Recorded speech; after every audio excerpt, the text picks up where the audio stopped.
여기 미국 대학의 한 연구실입니다. 미국인 2명이 한국의 족보에 대해 연구하고 있습니다. 김 씨, 이 씨, 박 씨에 대한 내용을 이야기하며 진지한 대화를 하고 있습니다. 외국인들이 왜 한국의 역사에 대해 이렇게 큰 관심을 보이는 걸까요? 사연을 시작하겠습니다. 안녕하세요. 저는 미국 출신의 스칼렛 브라운입니다. 제가 처음 컬럼비아 대학교 대학원에 입학했을 때만 해도 한국이라는 나라가 제 인생을 완전히 바꿔놓을 거라고는 상상도 못했습니다. 2018년 봄 저는 그저 평범한 아시아학 전공 대학원생이었어요. 중국과 일본을 중심으로 공부하려 했죠. 그러다 우연히 토마스 앤더슨 교수님의 연구 조교 모집 공고를 보게 되었습니다. 처음 교수님의 연구실 문을 열었을 때의 그 순간이 지금도 선명히 기억납니다. 오래된 참나무 책장들이 벽면을 가득 채우고 있었고 그 사이사이에는 한국에서 가져온 도자기 조각들과 미나 복제품들이 자리 잡고 있었어요. 공기 중에는 오래된 책 특유의 향기가 떠다니고 있었죠. 교수님은 제가 예상했던 모습과는 전혀 달랐어요.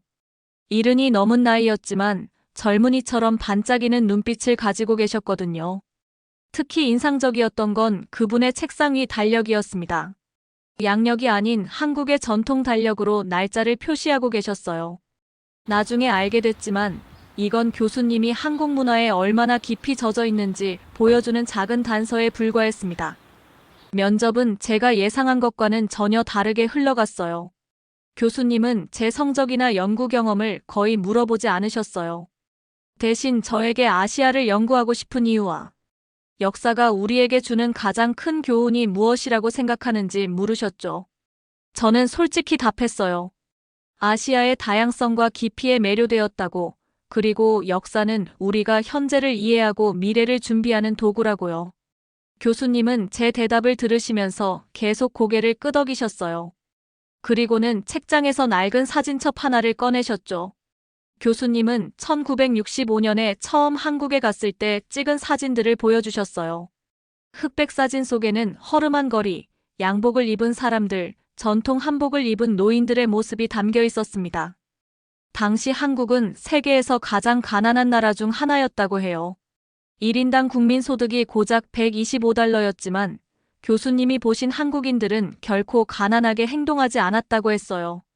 그들에겐 뭔가 특별한 것이 있었다고 하셨죠.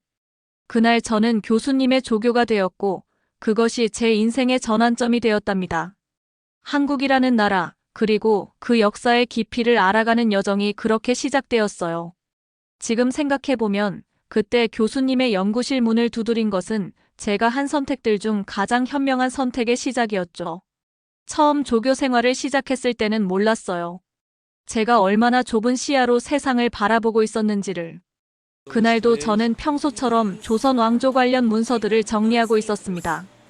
교수님은 책상 앞에 앉아 오래된 족보를 살펴보고 계셨죠. 문득 교수님이 고개를 드시더니 제게 대부분의 역사학자들이 우물 안개구리 같다고 하셨어요. 처음엔 그 말씀이 무슨 뜻인지 이해하지 못했습니다. 교수님은 천천히 자리에서 일어나 화이트보드 앞으로 가셨어요. 그리고는 한국의 성씨 분포도를 그리기 시작하셨죠. 김 씨가 전체 인구의 21%, 이 씨가 15%, 박 씨가 8.5%. 숫자를 적으시면서 교수님은 제게 물으셨어요. 세계 어느 나라에서 이렇게 특정 성씨가 높은 비율을 차지하는 경우를 본 적이 있냐고요. 저는 그동안 한 번도 생각해보지 못한 부분이었다고 답했어요. 교수님은 미소를 지으시며 이야기를 이어가셨습니다. 한국의 이런 성씨 분포는 결코 자연스러운 현상이 아니라고요. 김 씨, 이 씨, 박 씨는 모두 고대 왕족의 성씨였다고 하셨어요. 다른 나라였다면 왕조가 바뀔 때마다 이전 왕족들은 모두 제거되었겠지만 한국은 달랐답니다. 그날 저녁 저는 도서관에 남아 한국의 왕조 교체기에 대해 공부했어요. 고려에서 조선으로 넘어가는 과정, 신라에서 고려로 이어지는 과정을 살펴보면서 교수님의 말씀이 정확했다는 걸 알게 되었죠. 다른 나라의 역사책에는 피로 얼룩진 왕조 교체 기록이 가득한데 한국은 달랐어요. 교수님은 이것이 바로 한국 역사의 특별함이라고 하셨어요. 성씨 분포도는 단순한 통계가 아니라 한국의 평화로운 역사를 보여주는 살아있는 증거라고요. 현재 한국인 5명 중 1명이 김씨라는 사실은 수천 년에 걸친 한국만의 독특한 포용성을 보여준다고 하셨습니다. 그 후로 저는 한국의 성씨를 연구하는데 푹 빠져들었어요. 매일 밤 도서관에서 족보를 뒤적이고 각 성씨의 역사적 기록을 찾아보았죠. 그러면서 점점 더 넓은 시각으로 한국 역사를 바라보게 되었습니다. 우물 안에서 밖으로 나오는 기분이었어요. 특히 인상 깊었던 건 고려 시대 왕실 족보였어요. 그곳에는 이전 왕조의 귀족들이 어떻게 새로운 체제에 융화되어 갔는지 상세히 기록되어 있었거든요. 교수님 말씀대로였어요. 한국의 역사는 단순히 승자와 패자의 기록이 아니라 포용과 화합의 역사였던 거였어요. 그 단순한 통계 속에 한국 역사의 깊은 지혜가 숨어 있었다는 걸 그때는 미처 몰랐죠. 하지만 우물 안개구리였던 제가 조금씩 더 넓은 세상을 보게 된 순간이었답니다. 봄 학기가 끝나갈 무렵 저는 완전히 한국의 족보 연구에 매료되어 있었어요. 처음에는 단순히 교수님의 연구를 돕는 일이었는데 어느새 제 개인 연구가 되어 있었죠. 매일 밤 도서관에서 고문서들을 뒤적이며 한국의 가족 역사를 추적했답니다. 특히 흥미로웠던 건 조선시대 양반 가문의 족보였어요. 한 가문의 족보를 펼치면 수백 년에 걸친 이야기가 펼쳐졌거든요. 그 중에서도 가장 인상 깊었던 건 안동 김씨 족보예요. 그들의 족보에는 신라왕족의 후손이라는 기록이 있었는데 놀랍게도 그 기록이 실제 역사와 일치했어요. 교수님께서는 제게 족보가 단순한 가계도가 아니라고 가르쳐 주셨어요. 한국의 족보는 살아있는 역사책이자 문화유산이라고요.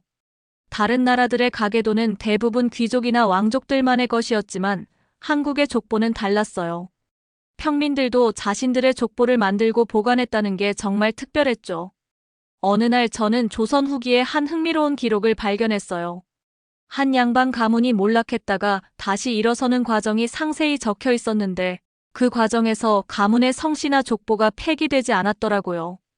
오히려 그들은 자신들의 뿌리를 잊지 않으려 더욱 족보를 소중히 했답니다.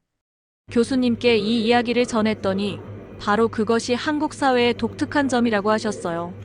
신분이 오르내리거나 정치적 권력이 바뀌어도 사람들의 뿌리는 존중받았다는 거예요. 이것이 바로 한국이 오랜 평화를 유지할 수 있었던 비결 중 하나라고 하셨죠. 제 연구는 점점 더 깊어졌어요. 한국의 족보가 어떻게 만들어지고 보관되었는지, 왜 그토록 중요하게 여겨졌는지를 파고들었죠. 그러다 재미있는 사실을 발견했어요. 족보는 단순히 혈통을 자랑하는 도구가 아니라 공동체를 하나로 묶는 끈이었다는 거예요.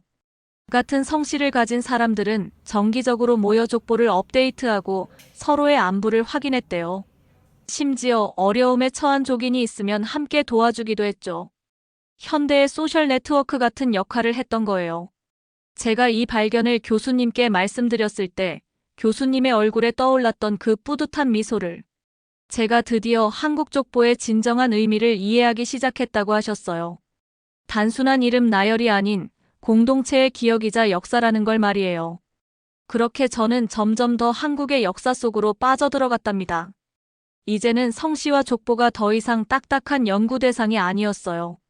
그 속에 담긴 수천 년의 이야기가 제게 말을 걸어왔으니까요. 연구를 시작한 지 6개월이 지났을 때였어요. 평소처럼 교수님과 조선시대 문서를 검토하고 있었는데 문득 교수님의 책상 위에 있는 사진 한 장이 눈에 들어왔어요. 한국 여성들에 관한 교수님의 참고 자료이셨어요. 교수님의 자료 속에는 17세기 이전 한국 여성의 지위에 대한 이야기에 관한 것이었습니다.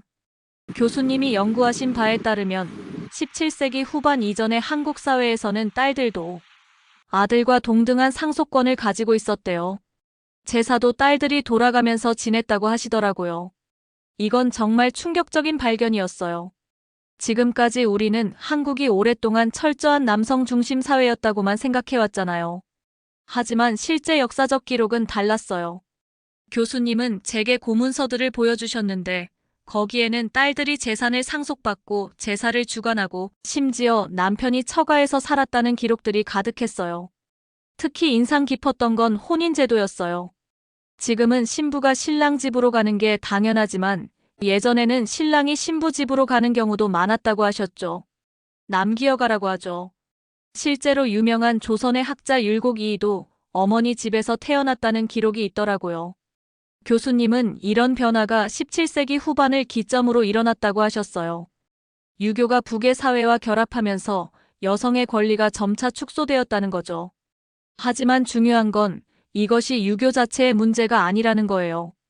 유교는 이미 1000년 넘게 한국에 있었지만 여성 차별은 비교적 최근의 일이었으니까요. 그날 이후로 저는 한국 여성의 역사를 새로운 시각으로 보게 되었어요. 지금의 성차별적 관습이 결코 한국의 전통이 아니었다는 걸 알게 된 거죠. 오히려 한국은 오랫동안 남녀가 비교적 평등한 사회였다는 게 놀라웠어요. 저는 더 깊이 연구하기 시작했어요. 한국 여성의 진정한 역사를, 그들이 가졌던 권리와 자유를, 그리고 그것이 어떻게 변화되었는지를 알리고 싶었습니다. 교수님께서는 오랫동안 진행하신 프로젝트를 말씀해 주셨어요. 미국 교과서에 서술된 한국사를 분석하는 작업이었죠. 처음에는 단순한 검토 작업이라 생각했는데 실상은 전혀 달랐다고 하셨죠. 첫 번째로 검토한 교과서에서 교수님께서는 충격적인 사실을 발견하셨죠. 한국에 관한 내용이 고작 2페이지였고 그마저도 대부분 한국전쟁과 현대 경제 발전에 관한 것뿐이었죠. 1000년이 넘는 고려시대는 2문장으로 끝나 있었고 조선시대는 은둔의 나라로만 소개되어 있었어요. 더 큰 문제는 일본의 영향이었다고 하셨어요. 가야 시대를 설명하면서 일본식 발음인 미마나를 사용한다거나 임진왜란을 마치 정당한 정복전쟁처럼 서술한 교과서도 있었죠. 교수님은 이런 서술이 일본 학자들의 영향을 받은 것이라고 설명해 주셨어요. 82건의 미국 교과서를 검토하면서 점점 더 큰 문제점들을 발견하셨어요. 어떤 교과서는 한국을 아예 언급조차 하지 않았고 다른 교과서들은 중국과 일본의 부속 설명처럼 한국을 다뤘어요. 한국만의 독자적인 문화와 역사적 성취는 거의 다뤄지지 않았죠. 하지만 교수님은 이걸 비난하기보다는 개선의 기회로 보셨어요. 20년 넘게 미국 교과서 개선 프로젝트에 참여해 오신 교수님 덕분에 이제는 한국에 대해 17에서 25페이지를 할애하는 교과서들도 나오고 있다고 해요. 저는 이 작업을 통해 역사 서술의 책임이 얼마나 큰지 깨달았어요. 한 나라의 역사가 왜곡되거나 축소되면 그것을 배우는 학생들의 인식도 왜곡될 수밖에 없으니까요. 특히 한국처럼 지정학적으로 강대국 사이에 끼어 있는 나라는 더욱 정확한 역사 서술이 중요하다는 걸 알게 됐죠. 교수님과 함께 새로운 교과서 서술을 제안하면서 저는 한국사의 특별한 지점들을 강조했어요. 1000년 넘게 이어진 과거제도, 세계 최초의 금속활자, 한글 창제의 과학성, 그리고 무엇보다 평화로운 문화교류의 역사를요. 가장 보람찼던 순간은 제가 쓴 제안서가 실제 교과서 개정에 반영됐다는 소식을 들었을 때예요. 비록 작은 변화였지만 앞으로 미국의 학생들이 한국사를 좀 더 정확하고 풍부하게 배울 수 있게 된 거죠. 아시아학 수업에서 배운 유교는 너무나 단순했어요. 여성 차별과 신분 차별의 원인으로만 설명되었죠. 하지만 교수님의 연구를 도우면서 저는 전혀 다른 유교를 만나게 되었답니다. 그날도 평소처럼 조선시대 문헌을 정리하고 있었어요. 그런데 교수님께서 제게 흥미로운 질문을 던지셨죠.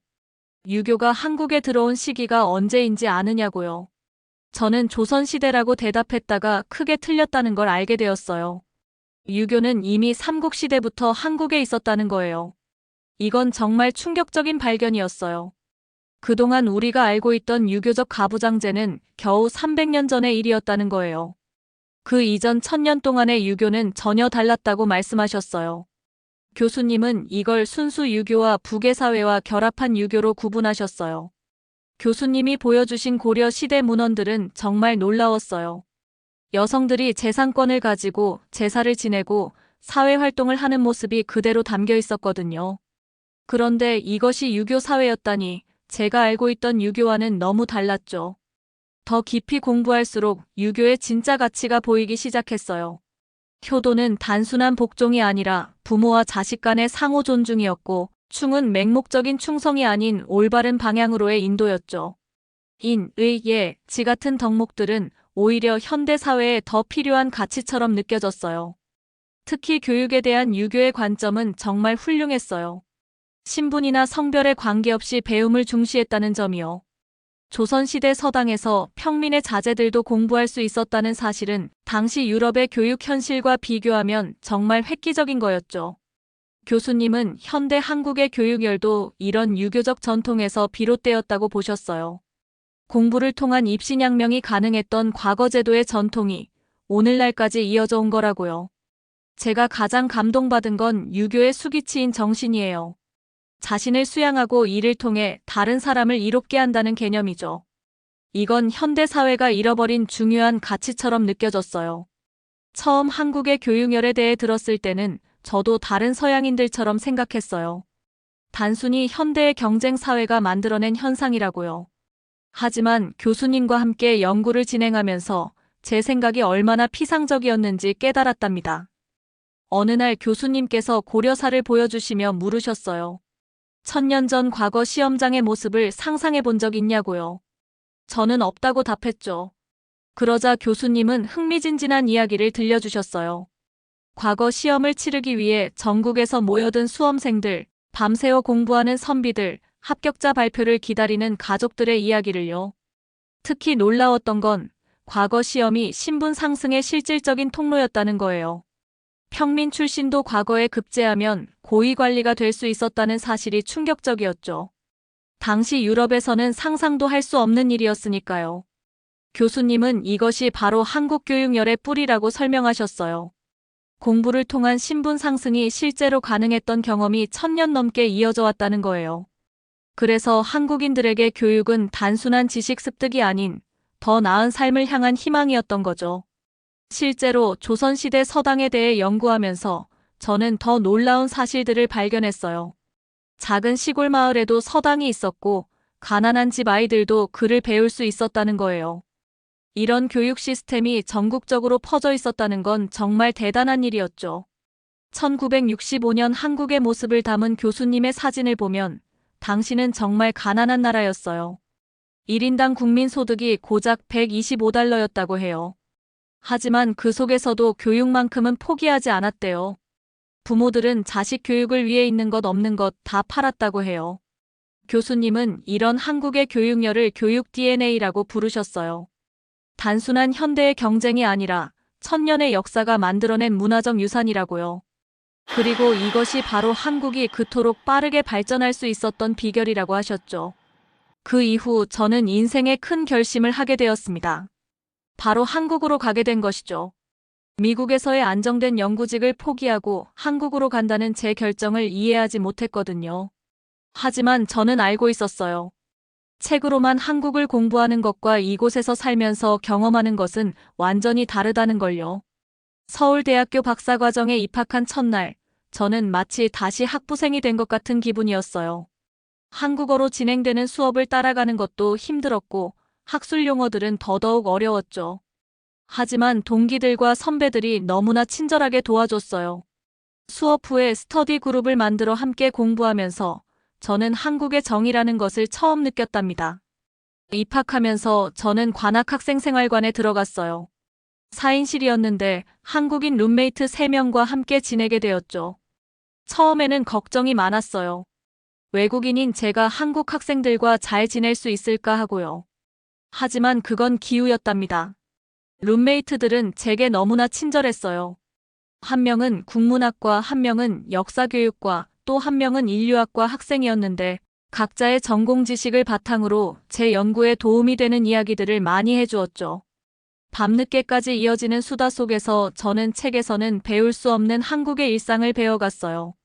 기숙사 생활의 가장 큰 장점은 한국 문화를 자연스럽게 체험할 수 있다는 거였어요. 아침마다 함께 식당에 가서 김치찌개와 된장찌개를 먹으면서 하루를 시작했고, 시험 기간이면 야식으로 컵라면을 함께 끓여 먹었죠. 주말이면 룸메이트들과 기숙사 근처 등산로를 오르면서 한국의 산문화도 경험했고요. 특히 인상 깊었던 건 기숙사의 공동체 문화예요.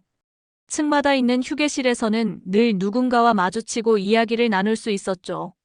외국인 학생들과 한국 학생들이 서로의 언어를 가르쳐주는 언어교환 모임도 자주 열렸어요. 신기한 건 모든 서울대학교 학생들은 영어를 잘한다는 것이었어요. 한국어로 진행되는 수업을 따라가는 것은 여전히 쉽지 않았어요. 하지만 룸메이트들 덕분에 제 한국어 실력은 빠르게 늘었죠. 그들은 제 서툰 한국어를 참을성 있게 들어주었고, 때로는 학술 용어를 쉽게 풀어서 설명해주기도 했어요. 연구 주제도 자연스럽게 확장되었어요. 현대 한국인의 일상 속에서 전통이 어떻게 이어지고 있는지 직접 보고 느끼면서 저는 더 깊이 있는 연구를 할 수 있게 되었죠. 특히 한국인들의 공동체 의식이 기숙사 생활 속에서도 그대로 이어지고 있다는 걸 발견했어요. 명절이면 고향에 내려가지 못하는 친구들과 함께 기숙사에서 추석 음식도 배달시켜서 먹었어요. 한국의 일상이 제 삶이 되어가고 있었죠. 때로는 외국인이라는 벽에 부딪히기도 하지만 그럴 때마다 저는 교수님의 말씀을 떠올려요. 진정한 이해는 시간과 인내가 필요하다고요. 얼마 전 마지막 논문 심사가 끝났어요. 합격입니다라는 말을 들었을 때 눈물이 날 것 같았죠. 5년간의 박사 과정이 이렇게 끝나다니 아직도 실감이 나지 않았죠. 더 기쁜 소식은 내년부터 서울의 한사립대학교에서 교수로 일하게 되었다는 거예요. 한국 대학에서 교수 자리를 받은 외국인은 많지 않다고 해요. 아직 정식 교수는 아니지만 더 열심히 해서 큰 책임감을 느끼고 더 성장해 나가려고 해요. 기숙사 방을 정리하면서 지난 시간들을 돌아보았어요. 처음 왔을 때는 한국어도 서툴고 모든 게 낯설었는데 이제는 한국이 제 제2의 고향이 되었죠. 룸메이트들과 찍은 사진들, 학회 발표장에서의 순간들, 밤새워 논문 쓰던 기억들까지 모두 소중한 추억이 되었어요. 특히 기뻤던 건 며칠 전 미국에 계신 은퇴하신 교수님께 제가 교수가 되었다는 소식을 전했을 때예요. 교수님은 제가 한국에서 정착을 하게 된 것이 자신의 가장 큰 기쁨이라고 하셨죠. 이제 제가 새로운 학생들을 가르치게 될 거예요. 저는 교수님께 받은 가르침처럼 한국의 역사와 문화를 더 넓은 시각으로 바라볼 수 있도록 돕고 싶어요. 한국학을 공부하는 것은 단순히 과거를 배우는 게 아니라 현재를 이해하고 미래를 준비하는 일이니까요. 작은 도자기 개구리를 보며 생각해요. 저도 이제 우물 밖으로 나온 개구리가 되었다고요. 하지만 이게 끝이 아니라 새로운 시작이라는 걸 알아요. 앞으로도 계속 더 넓은 세상을 보고 더 깊이 이해하고 더 많이 나누며 살아가고 싶습니다. 역사는 단순한 과거의 기록이 아니라는 걸 이제 저는 알아요. 그것은 현재를 사는 우리의 인식을 형성하고 미래를 향한 우리의 시선을 결정하는 힘을 가졌다는 걸요. 오늘 사연은 여기까지입니다. 미국의 교과서에 실린 역사 오류를 미국의 교수님께서 수정해 주셔서 정말 감사하다는 말씀을 드리고 싶네요. 한국에서 행복하게 정착하시고 정식 교수까지 탄탄대로를 밟으시길 기원하겠습니다. 여러분의 의견도 많이 남겨주세요. 사연이 마음에 드셨다면 좋아요와 구독 부탁드릴게요. 오늘도 감동포착 시청해 주셔서 감사합니다.